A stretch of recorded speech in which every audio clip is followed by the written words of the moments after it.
The South Asian community has a huge debt to the African American community, whether it was the civil rights movement and everything that they did then that allows us to do what we do now.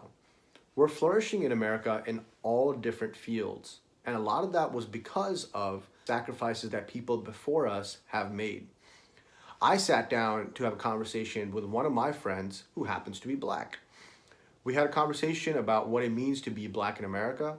And the biggest thing that I want to do is break the stereotypes that a lot of Indians, South Asians, and even a lot of minorities face in the world.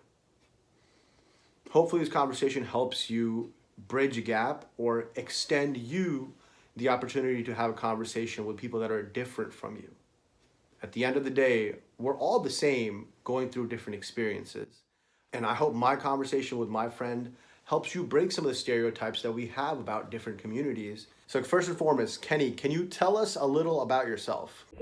Okay, so I am a creative director and I specialize, my first love is fashion design and couture. Fashion design being number one. Number two, photography. Number three, I am doing videography as well now, styling, managing as well, and yeah, just anything in that creative realm of fashion design. So how exactly did you get started in fashion design? Okay, so I would say that I started fashion design from sketching. That was the initial start. I actually just started brainstorming my ideas, creating a journal while I was in middle school. That's when it really kind of took off for me. And when I would go home, I would actually go and watch this network, and it was a network called Fashion TV. And I would just watch all the runways, and I would just start there and just continue sketching and just brainstorming ideas and trying to get my flow and try to find my lane and what I liked in fashion design. So I'm sure you faced a lot of issues. Can you speak a little about, we'll say it's not stereotypical for a black man to be doing couture, doing fashion, doing design. So talk a little bit about how you've gotten to where you've gotten so far. So I would say one big issue that I've had is stereotypes, and you got to be very careful of stereotypes because it can definitely hinder your career and it can actually hinder your mental health, honestly. So I'll give you a few examples of what I mean by stereotypes and prejudice and just even more further than that. For example, I believe last year or a year and a half, me and my co-designer actually did two competitions with some of the pieces that you see on my page now. And we really went all the way through with it. We wanted to challenge ourselves and we wanted to reach out further than United States. And we wanted to try to compete cross seas. We did a competition that was based in France, two actually. And we submitted the work. And when we submitted the work, we got a response. And they told us that we were very good. However, they could not continue with the competition, so we didn't make it through the competition.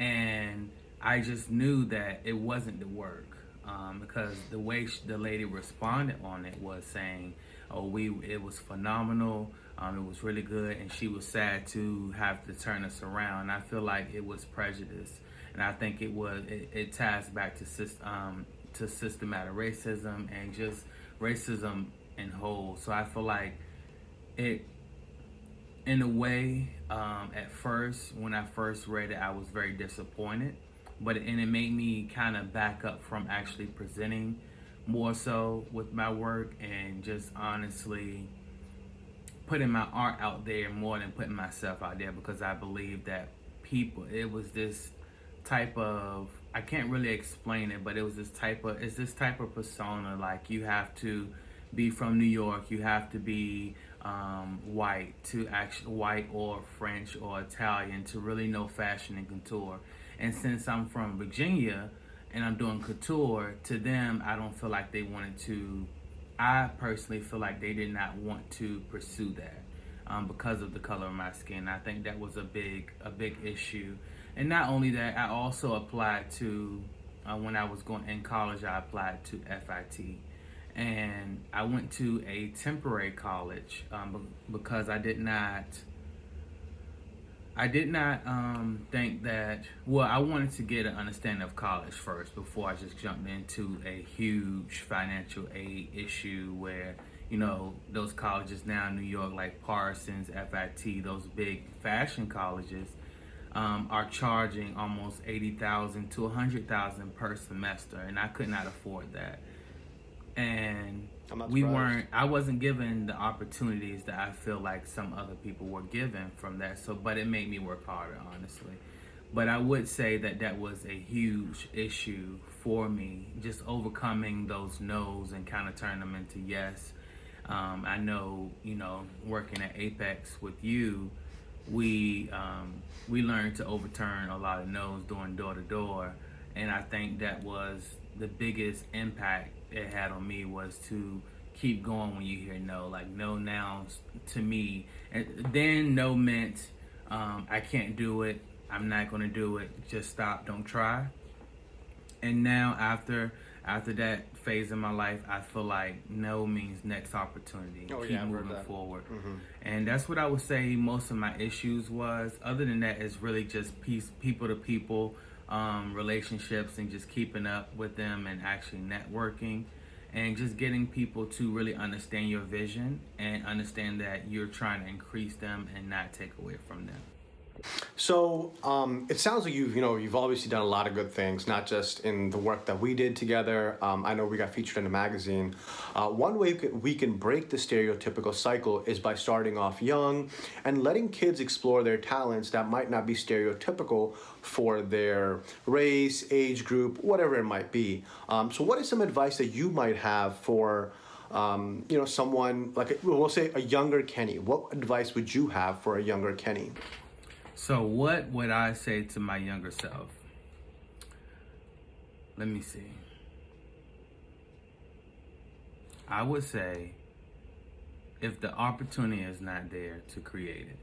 I think a lot of time was wasted on waiting for other people and waiting to work with other people instead of creating that opportunity for myself. For me, with me being in Virginia, it's like honestly no fashion here, I would say. And since there's no fashion, they're not very serious about fashion. We don't have. I have no. We don't.